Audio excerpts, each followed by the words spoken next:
Hi பசங்களா and parents, welcome to Janus NEET Tamil. NEET 2026 கான application form இன்னும் கொஞ்ச நேரத்துல எப்ப வேணாலும் ஓபன் பண்ணலாம். ஒன்ஸ் ரிலீஸ் பண்ணிட்டாங்க அப்படினா as soon as நான் உங்க எல்லாருக்கும் அப்டேட் பண்ணிடுறேன். நிறைய பசங்க என்கிட்ட கேட்டுட்டே இருந்தீங்க அப்ளிகேஷன் ஃபார்ம் ரிலீஸ் ஆகிட்டா மேம், இன்னும் ரிலீஸ் ஆகலையே, எப்போ ரிலீஸ் ஆகும்னு கேட்டுட்டே இருந்தீங்க. ஒன்ஸ் ரிலீஸ் பண்ணிட்டாங்க அப்படினா நம்ம சேனல்ல நான் குயிக்கா அப்டேட் பண்ணிடுவேன். And also NEET application form எப்படி போடணும்னு ஸ்டார்டிங்ல இருந்து எண்டிங் வரைக்கும் லாஸ்டா கன்ஃபர்மேஷன் பேஜ் டவுன்லோட் பண்ணுவோம் இல்லையா, ஸ்டெப் பை ஸ்டெப் ஸ்டார்டிங்ல இருந்து எண்டிங் வரைக்கும் டீடைல்டா எப்படி அப்ளை பண்ணணும் அண்ட் என்னென்ன டாக்குமெண்ட்ஸ்லாம் வேணும் அண்ட் என்னென்ன குவாலிஃபையிங் எக்ஸாமினேஷன் கோட் இருக்கும் இல்லையா, கோட் 1ல இருந்து கோட் 7 குள்ள நீங்க எந்த கோடை சூஸ் பண்ணணும், இது எல்லாத்துக்கும் டீடைல்டா வீடியோ போடுறேன். ஸோ அதை நினைச்சு நீங்க கவலையே பட வேணாம். அண்ட் இன்னொரு முக்கியமான விஷயம் என்னன்னா, ஒன்ஸ் NEET 2026 கான அப்ளிகேஷன் ஃபார்ம் ரிலீஸ் பண்ணிட்டாங்க அப்படின்னா எல்லாருமே முதல் நாளே போய் அப்ளிகேஷன் போடணும்னு அவசரமா போடாதீங்க. பிகாஸ் லாஸ்ட் இயரே ஃபர்ஸ்ட் 2 days வந்து சர்வர் ரொம்பவே க்ரௌடடா இருந்தது. பிகாஸ் ஆல் இந்தியா லெவல்ல நடக்கக்கூடிய எக்ஸாம்ன்றதுனால எல்லா ஸ்டேட்ல இருக்கக்கூடிய பசங்களும் அப்ளிகேஷன் போடுறதுக்கும் அந்த இன்ஃபர்மேஷன் புல்லட்டின் படிக்கிறதுக்காக வெப்சைட் குள்ள போயிட்டே தான் இருப்பாங்க. ஸோ அதனால உடனே நீங்க போய் போடணும்னு நினைச்சீங்கன்னா லாஸ்ட் இயர் நிறைய பசங்களுக்கு அவங்களோட டாக்குமெண்ட்ஸ் இருக்கு இல்லையா, சிக்னேச்சரா இருக்கட்டும் போட்டோவா இருக்கட்டும் அப்லோடே பண்ண முடியல. எல்லாரும் என்ன நினைச்சிட்டு இருந்தாங்க அப்படின்னா போட்டோவோட சைஸ்ல தான் ப்ராப்ளம் இருக்கு, கேபி ரெடியூஸ் பண்ணணும் அப்படின்னு நினைச்சிட்டு இருந்தாங்க. பட் ஆஃப்டர் 2 days கழிச்சு அதே போட்டோ அதே சிக்னேச்சர் அப்லோட் பண்ணும்போது அக்செப்ட் பண்ணிக்கிச்சு. ஸோ அதனால தான் சொல்றேன், ஃபர்ஸ்ட் 2 days கொஞ்சம் நிதானமா என்னென்ன டாக்குமெண்ட்ஸ்லாம் வேணும், நம்ம கிட்ட எல்லா டாக்குமெண்ட்ஸும் இருக்கா, என்னென்ன சைஸ்ல வேணும், இது எல்லாத்தையும் ஒரு ஃபோல்டர்ல போட்டு சேவ் பண்ணி வைங்க. அண்ட் ஆல்சோ இது வந்து Flipkart, Amazon சேல்லாம் கிடையாது. ஃபர்ஸ்ட் 100 பேர் வாங்கிட்டாங்க அப்படின்னா அந்த ப்ராடக்ட் வந்து அவுட் ஆஃப் ஸ்டாக்கோ சோல்ட் அவுட்டோ ஆக போறது கிடையாது. நீங்க எப்போ அப்ளிகேஷன் போட்டாலுமே உங்க அப்ளிகேஷன் ப்ராசஸ் கம்ப்ளீட் ஆயிடும். பட் அதுக்காக லாஸ்ட் மினிட்ல போடுற வரைக்கும் 1 month நமக்கு டைம் கொடுக்குறாங்கன்னா நான் லாஸ்ட் 5 daysல தான் போடுவேன்னு இருக்காதீங்க. ஃபர்ஸ்ட் 5 daysல என்னென்ன டாக்குமெண்ட்ஸ்லாம் வேணும் நான் டீடைல்டு வீடியோ போடுறேன். ஸோ அந்த டாக்குமெண்ட்ஸ்லாம் எடுத்து வச்சுட்டு அதுக்கப்புறமா ஒன்ஸ் எல்லாத்தையும் எடுத்து வச்சதுக்கு அப்புறம் அப்ளை பண்ண ஸ்டார்ட் பண்ணுங்க. It will be very helpful. And இன்னும் நம்ம சேனலை சப்ஸ்கிரைப் பண்ணலனா இப்போவே சப்ஸ்கிரைப் பண்ணிடுங்க. அப்பதான் நோட்டிஃபிகேஷன் ஒன்ஸ் ரிலீஸ் பண்ணிட்டாங்கன்னா as soon as நம்ம சேனல் அப்டேட் பண்ணிடுவேன். And also step by step எப்படி அப்ளிகேஷன் போடணும் அண்ட் என்னென்ன டாக்குமெண்ட்ஸ்லாம் தேவை அண்ட் ஃபிங்கர் பிரிண்ட்லாம் நம்ம எப்படி எடுக்கணும், ஃபோட்டோ எப்படி எடுக்கணும், அது என்ன ஃபார்மேட்ல, இது எல்லாத்துக்குமே டீடைல் வீடியோ போட போறேன். ஸோ அதெல்லாம் உங்களுக்கு தெரிஞ்சுக்கணும் அப்படின்னா ஃபர்ஸ்ட் சப்ஸ்கிரைப் பண்ணிக்கோங்க. ஸோ ஃபர்ஸ்ட் நம்ம அப்ளிகேஷன் ஃபார்ம் ஃபில் பண்ணுறதுக்கு முன்னாடி என்னென்னலாம் நமக்கு தேவை அப்படின்றத நான் சொல்லிடுறேன். இது எல்லாத்தையும் ஒன்ஸ் எடுத்து வச்சுக்கோங்க. ஃபர்ஸ்ட் என்ன வேணும் அப்படின்னா வேலிடான மொபைல் நம்பர். எப்பயுமே 2 மொபைல் நம்பர் எடுத்து வச்சுக்கோங்க பசங்களா. நீங்கள் பேரண்ட்ஸாக இருந்தீங்கனாலும் சரி 2 மொபைல் நம்பரையும் ஆக்டிவாக வச்சுக்கோங்க. பிகாஸ் ஒரு மொபைல் நம்பர் நம்ம நார்மலாக ஃபர்ஸ்ட் ரெஜிஸ்ட்ரேஷன் டைம்லேயே கொடுப்போம். அந்த நம்பருக்கு தான் ஓடிபி வரும். ஓடிபி கொடுத்ததுக்கு அப்புறம் தான் நம்மளால ரெஜிஸ்ட்ரேஷன் ஸ்டெப்பே கம்ப்ளீட் பண்ண முடியும். அண்ட் இன்னொரு மொபைல் நம்பர் எதுக்காக அப்படின்னா ஃபார் எமர்ஜென்சி. உங்களால் சப்போஸ் ஓடிபி வந்துட்டு ரிசீவ் பண்ண முடியல, ஒரு நம்பர் கொடுத்து அதில் ரிசீவ் பண்ண முடியல அப்படின்னா எமர்ஜென்சிக்கு இன்னொரு மொபைல் நம்பர் கான்டாக்ட் நம்பர் வச்சுக்கிறது ரொம்ப ரொம்ப அவசியம். அதே மாரி தான் இமெயில் ஐடியும்.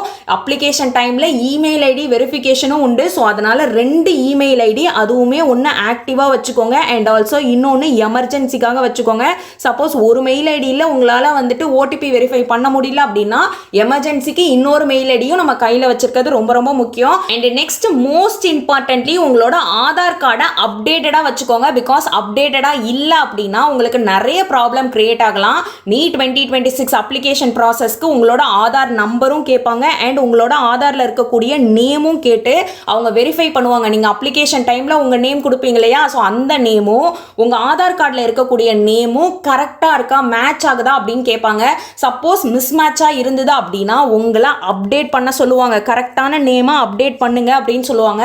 பட் லாஸ்ட் இயர் NEET 2025ல என்ன பண்ணாங்க அப்படின்னா சப்போஸ் உங்களுக்கு நேம் மிஸ் மேட்சா இருந்தாலும் நாங்கள் அக்செப்ட் பண்ணிக்கிறோம், பட் இருந்தாலும் நீங்க அப்டேட் பண்ணிடுங்க அப்படின்னு சொல்லியிருந்தாங்க. இந்த இயர் NEET 2026 கான அப்ளிகேஷன் ப்ராசஸ்ல அதை அக்செப்ட் பண்ணுவாங்களா பண்ண மாட்டாங்களா நமக்கு இன்னும் ஷோரா தெரியாது. ஸோ இந்த பிரச்சனையெல்லாம் நம்ம அவாய்ட் பண்ணணும் அப்படின்னா ஃபர்ஸ்ட் உங்களோட நேம் வந்து உங்களோட 10th மார்க் ஷீட் இருக்கு இல்லையா, உங்க 10th மார்க் ஷீட்ல இருக்கிற மாதிரி உங்க நேமை சேஞ்ச் பண்ணிக்கோங்க. அண்ட் நெக்ஸ்ட் உங்களோட பாஸ்போர்ட் சைஸ் ஃபோட்டோ எப்படி இருக்கணும் அப்படின்னா 3.5 into 4.5 சென்டிமீட்டர்ல இருக்கணும். 3.5 சென்டிமீட்டர் விட்த் இருக்கணும் அண்ட் 4.5 சென்டிமீட்டர் லென்த் இருக்கணும். ஸோ இந்த ஃபார்மேட்ல தான் நம்ம ஃபோட்டோ அப்லோட் பண்ற மாதிரி இருக்கும். நீங்க ஸ்டுடியோல போனீங்க அப்படின்னா அவங்களே வந்து பாஸ்போர்ட் சைஸ் ஃபோட்டோக்கான லென்த் பிரெத்லாம் அவங்களுக்கே தெரியும். ஸோ அதனால நீங்க எதுவுமே கவலைப்பட தேவையில்லை. அண்ட் 80% ஃபேஸ் வந்துட்டு உங்களுக்கு கிளியரா இருக்கணும்னு சொல்லியிருக்காங்க. வித் இயர்ஸோட உங்களோட காது பகுதி உங்களோட ஃபேஸ் ஃபேஸ் 80% வந்துட்டு அந்த ஃபோட்டோவில் கிளியராக இருக்கணும் இன் ஒயிட் பேக்ரவுண்ட்.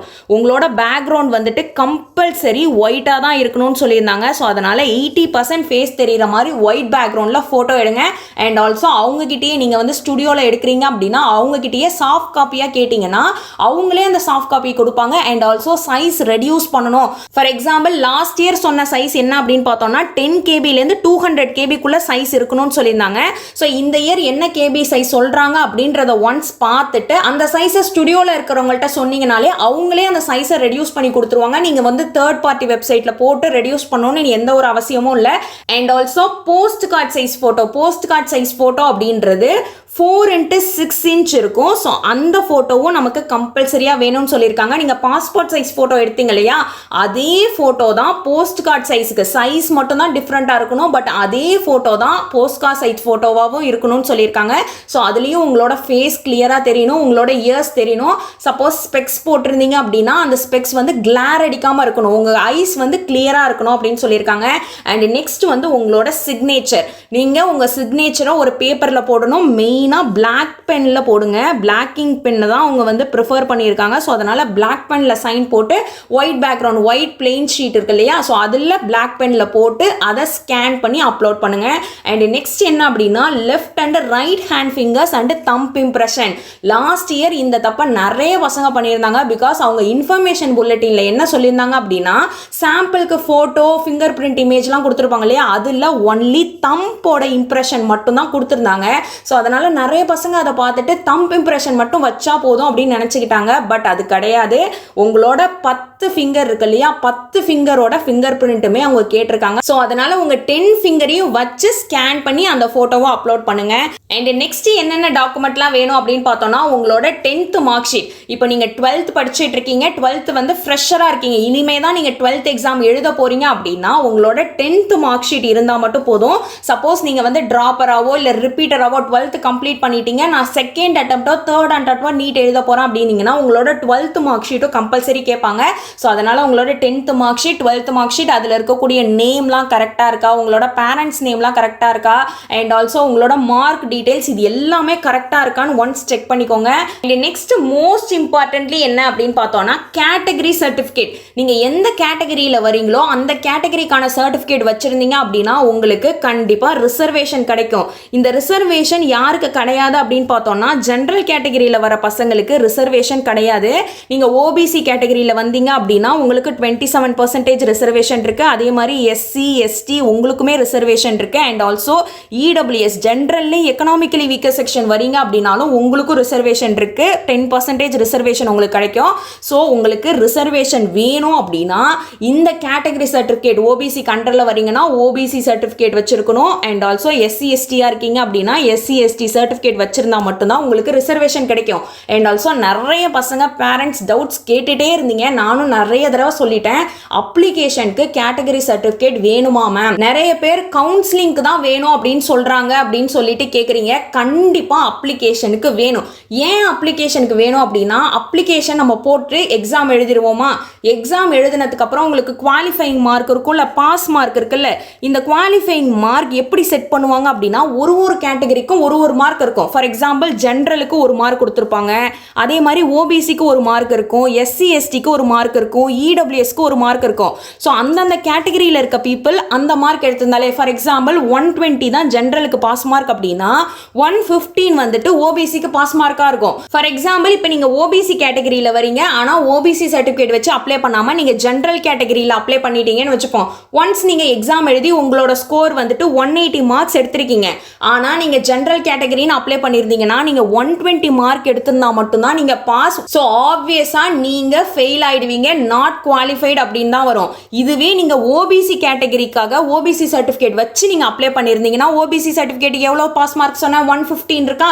ஸோ இப்போ நீங்கள் 118 மார்க் எடுத்திருக்கிறதுனால யூ ஆர் எலிஜிபிள். அதனால தான் சொல்கிறேன், நீங்கள் ஓபிசி கேட்டகரிக்கு அப்ளிகபிள் அப்படின்னா ஓபிசி சர்டிஃபிகேட் வாங்கிடுங்க. சப்போஸ் எஸ்சி எஸ்டிக்கு அப்ளிகபிள் அப்படின்னா எஸ்சி எஸ்டி சர்டிஃபிகேட் வாங்கிடுங்க. இல்லை இடபிள்யூஎஸ்க்கு அப்ளிகபிள் அப்படின்னா இடபிள்யூஎஸ் சர்டிஃபிகேட் வாங்கி வச்சிருங்க.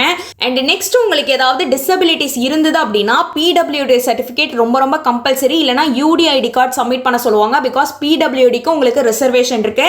ஸோ அந்த சர்டிஃபிகேட்டையும் மறக்காம எடுத்து வச்சுக்கோங்க. அண்ட் ஃபைனலாக என்னன்னு பார்த்தோம்னா Appar Appar ID last year கம்பல்சரியாக கேட்கல, பட் அப்பார் ஐடி உங்கள்கிட்ட இருக்கு அப்படின்னா தாராளமாக நீங்கள் வச்சுக்கலாம். சப்போஸ் இல்லை அப்படின்னாலும் அப்ளை பண்ணி வாங்கிடுங்க. ஆல்ரெடி நம்ம சேனலில் கேட்டகரி சர்டிஃபிகேட், ஓபிசி சர்டிஃபிகேட்டாக இருக்கட்டும், இடபிள்யூஎஸ் சர்டிஃபிகேட்டாக இருக்கட்டும், அண்ட் ஆல்சோ அப்பார் ஐடியாக இருக்கட்டும், இன்கம் சர்டிஃபிகேட், ஓபிசி சர்டிஃபிகேட் வாங்கணும், இடபிள்யூஎஸ் சர்டிஃபிகேட் வாங்கணும்னா இன்கம் சர்டிஃபிகேட் கம்பல்சரி.